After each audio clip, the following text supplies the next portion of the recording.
हम इंसान भी बहुत अजीब चीज़ हैं।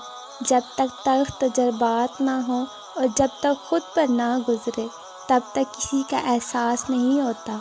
इन्हीं तल्ख़ तजर्बात से गुज़र कर और कई मान टूटने के बाद पैदा होने वाली ख़ुद एतमादी ही मुश्किल राह की सूरत में हमें इस मकाम तक ले जाती है जहाँ हमें किसी इंसानी आसरे की ज़रूरत नहीं रहती, जहाँ बस हम होते हैं और रब की रज़ा होती है। अल्लाह पाक के सिवा कोई नहीं जानता कि आप कितने अकेले हो, कितनी तकलीफ़ सह रहे हो, दर्द की शिद्दत क्या है।